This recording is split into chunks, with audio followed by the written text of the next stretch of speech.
Today on Tasty Healthy Shit, we're going to be cooking a clean curry from scratch, more or less. I'm going to show you again, just like previously, how it will take you less time to cook from scratch healthy, clean food than it would to order a takeaway. It would take you less time than it would for you order your Just Eat and wait for somebody to deliver it. So, clean curry, let's get cracking. We've got our coconut oil as always to cook in, just a small amount. We've got our coconut rice like last time, the microwave stuff. It's nice, quick and easy. We've got our reduced fat coconut milk. This was all bought from Aldi, this lot. So we've got our fresh ginger, onion and garlic as the base. We've just got two different sauces, paprika and the curry powder. And we're gonna actually cook some kale.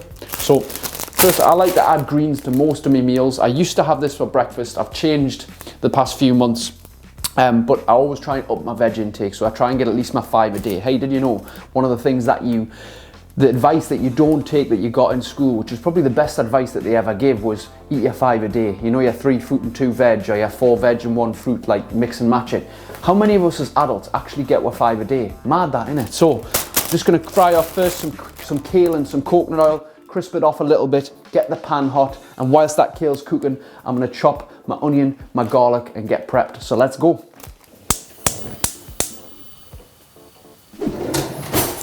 Half a teaspoon of the old coconut oil going in. We're gonna hoy the kale in first before we start cooking this tasty, healthy cookie.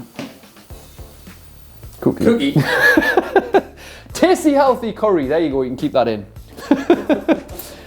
Okay, so as this is melting away after 60 seconds or so, I'm gonna add a couple of big handfuls of kale so we can get some greens in this lunch. We are having this for lunch, but like everything, it doesn't have to be lunch. It's probably more likely gonna be tea where you've got a little bit more time, maybe cooking from home. But you could always package this up and have it as a work bait, a work lunch the next day. Just get that in. Gotta get some greens back in, here we go. So you might have noticed we're doing a chicken curry and the chicken's not present. So before I just get into actually slicing the ginger and the onion and prepping the base as the kale's cooking there, we've actually already cooked some chicken breasts. Now, this is just some organic chicken breasts cooked in the oven for 20 minutes, all right? Super simple. I mean, what you can do as well is you can obviously get raw chicken breast and cook it slightly in the pan with the mixture, but we're gonna cook the mixture and just add this and heat this chicken through.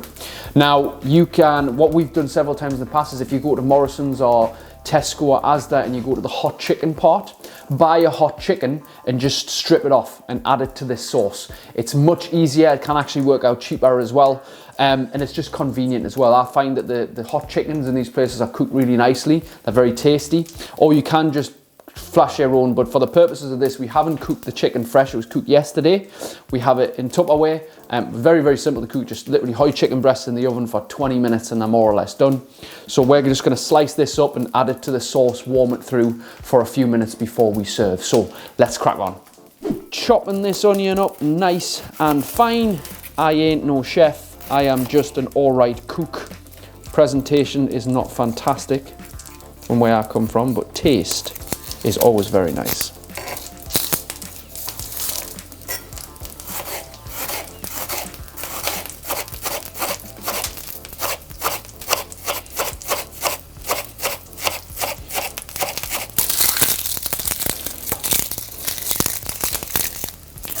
Kale on its own, you know, is rank. Kale, uncooked kale in a salad's fucking disgusting. But if you roast kale in some ideally coconut oil or pan fry it like I am now, it has a lovely, delicious, crispy texture. And it's so much more tasty. So with your kale, pan fry it or in the oven. But if you put it in the oven, you gotta watch it every minute because it will burn very, very quickly. Whereas you got a little bit more control in a pan. But we're nearly there. Okay, the kale's more or less done. It's 5 minutes in a pan, kale. Once your pan's nice and hot, just keep tossing it and you'll find it gets nice and crispy. And we're just gonna settle them on the plates whilst we get this sauce ready.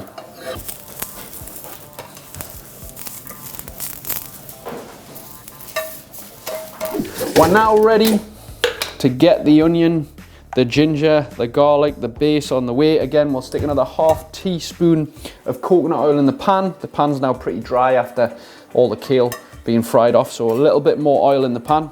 All in all, we'll use like a teaspoon full teaspoon of coconut oil. It's maybe an extra 80 to 100 calories, but it always maintains its good properties at high temperatures. We'll put the pan on a medium heat here. And coconut oil is my preferred choice because it tastes lovely as well, and it gives a nice texture to the food. And no, you cannot really taste the coconut in it once it's cooked. So, here we go. Onion, finely sliced onion into the pan. Here we go. We're going onion, ginger and garlic today for the base, along with some curry powder, paprika and coconut milk. And it's as simple as that, really. The coconut milk, I got the reduced fat version just recently to show you guys about less calories. You can get the rich and creamy version, which is higher in calories and a little bit more tasty. I'm not watching my calories currently, I just got it because I thought it would be better for the video, but it'll still be nice. But what will probably happen with this is it'll be a little bit more runny because there'll be less of the higher consistency coconut in it. So we'll probably have to thicken the sauce a little bit with some ground almonds or corn flour, which is the best sauce thickeners, just to give you a little handy tip there.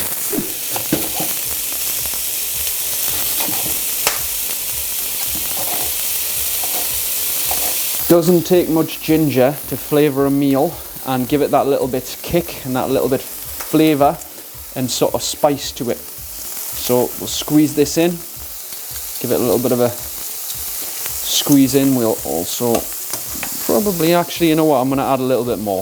I think it could do with a little bit more ginger in that. So we'll do the same again. Garlic. I'm going to put 3 full cloves in this. 1 per person. You know what I always do as well? Look up here. I close my eyes as I squirt it because one time I pressed it down. Guess where it squirted in my eye?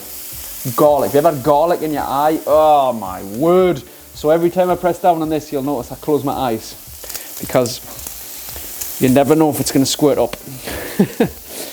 Never know if it's going to squirt up. So 3 garlic cloves in total. And then we're going to mix this as our little base. Onion, garlic and ginger. The base for so many different meals, but definitely for a curry. Splash. We'll fry this for about another 60 seconds and we'll add the spices and the milk. Coconut milk going in now. So if you have a look at the pan, we're doing nicely there. Nice little base, nice browned off base. So as you'll notice inside the coconut milk here, the thicker, raw, rich and creamy one has a lot more of the coconut cream on top. Obviously that's more calorific. We've got the lower fat version, the lower calorie version, sorry, well, lower fat as well. We're basically going to throw it all in. Throw it all in here. Might reduce the heat a little bit on the pan. And basically this is going to be our sauce that we're going to add the chicken breasts to, the already cooked chicken breasts. Now, as you can see, it's fairly runny. So we're going to add a little bit of spice to this first, the medium curry powder. Again, I'm not one for really measuring stuff out. This is for 3 people. That's maybe about a tablespoon in there. Mixing it in till you get the smell nice and strong. And then again, I'm going to add a little paprika to that. Nice little spice on top of that. So we've got medium curry powder. We've got paprika. We've got onion, garlic, ginger and coconut milk. And it's as simple as that. Now I'm going to let this mix and cook for T-minus 2 minutes. And then I'm going to thicken it if need be.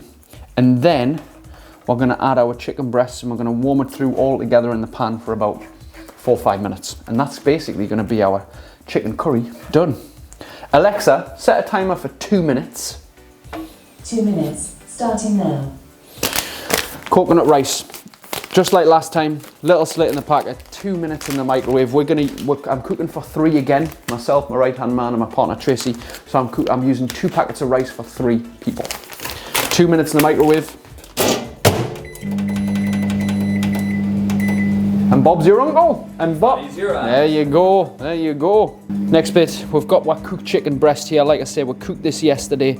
I'm just going to slice this down the side again. There's not really any way to do this. It's cooked chicken breast. We're just going to warm it through with the sauce for 4 minutes or so. Once that sauce has been cooking, another couple of minutes. The rice is in. This will just all add to the pan nicely. You could have cooked this fresh, but we just decided not to this time because we had it left over. And I guess you could buy packeted chicken, although obviously packeted chicken's still usually got preservatives and sugars and all kinds in. It's always best to eat your meat and your chicken and everything else as fresh as possible. So that's obviously just chicken breast. It's chicken breast. It's not chicken breast with phosphate this and sugar there and dextrose that and all the rest. It's just chicken breast, which is, that's where we get our health from, is single ingredient natural foods, and the more of those we can eat, the healthier we become. That sauce has been cooking 2 minutes, just simmering there. As you can see, it's actually getting a little bit thicker, which is nice. I'm just slicing this a little bit more thinly now. Wash your hands in between, don't be a dirty bugger. One packet out, another one in. As you can see, this has got a little bit more thickness after a bit simmering, but I would still add a little bit almond flour or corn flour to this to thicken it up, because it's still quite watery for a curry sauce. I like my curry sauces quite thick, not too runny, but obviously all we've used in this is just natural ingredients. I would definitely use corn flour or ground almond, like almond flour, because there's a natural. Wheat flour is not natural, and it's not good for you, so don't use like normal flour, self-raising, anything like that. It'll make it taste nicer as well if it's corn flour or almond flour. It'll give a nice texture to it as well. So what we've got here, if you did need to, depending on whether you were using the lighter coconut milk or the creamier coconut milk, we've got ground almonds. Ground almonds, literally, you've got to be careful, you can't add too much because it thickens quite quickly. So again, I'm not one for measuring much out. Literally sprinkle it in, sprinkle a little bit over the top, mix it in, see how it mixes, add as preferred. And then that will nicely thicken up this sauce to be able to add to these chicken breasts. So that's already, as you can see, made it a little bit thick out. Probably add a little tad more in that, and then we'll add our chicken and we'll warm it up for 4 minutes or so. That will probably be enough about there. We'll mix this in, and then we'll put our chicken breast in, 3-4 minutes, and that'll be done. Alexa, set a timer for 4 minutes. 4 minutes, starting now. There we go. We're just adding in our cooked chicken breast. Warm it through with the sauce, and we're good to go. And I'll tell you shortly how long this was, all in all. Just move your cooked chicken. Obviously this has been like cooked as chicken breast in the oven. You'll find that if you buy a cooked chicken from Morrison's or Asda, it's been roasted for a long time, so it'll kind of flake off the bone. It's much nicer that way, to be fair. But just cover everything up, literally mix it in, warm it through 4 to 5 minutes, and then we're literally ready to serve.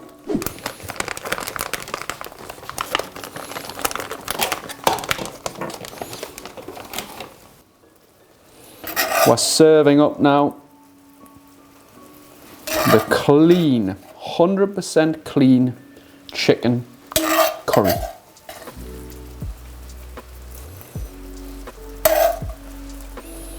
So with the timer on here, it has been 22 minutes.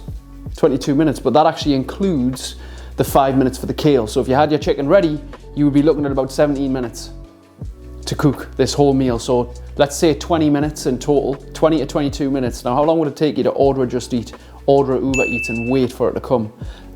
More time than what it would to just cook the clean, healthy meal that we've just cooked. This has been episode 3 of Tasty Healthy Shit.